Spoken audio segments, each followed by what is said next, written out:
মমতা ব্যানার্জিকেও প্রশ্ন করছি, মমতা ব্যানার্জি পারবেন সেই মায়ের কোলে তার শিশুকে ফিরিয়ে দিতে?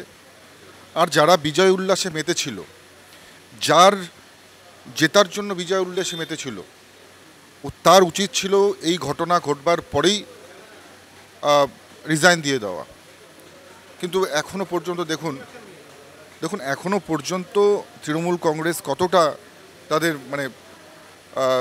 নির্লজ্জতার সীমা অতিক্রম করলে পরে যা হয় আপনারা দেখতেই পাচ্ছেন। এখনও পর্যন্ত এই বিষয়ে মমতা বন্দ্যোপাধ্যায় কিছুই বলছেন না। ঘুষ দেওয়ার চেষ্টা চলছে, একটি প্রাণের পরিবর্তে পয়সা দিয়ে মুখ বন্ধ করাবার চেষ্টা চলছে, হুমকি চলছে সেই পরিবারের উপরে, একেবারে রীতিমতন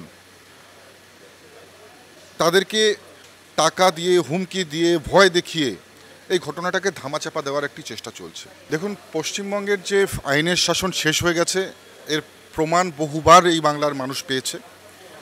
এবং গত 2021-এর নির্বাচনের পরে যেভাবে সাধারণ মানুষকে বলি হতে হয়েছে, সনাতনী হিন্দুদের বাড়িঘর লুটপাট করা হয়েছে, মহিলাদের সম্ভ্রম লুট করা হয়েছে, সেটা পশ্চিমবঙ্গের মানুষ এখনও ভুলে যায়নি।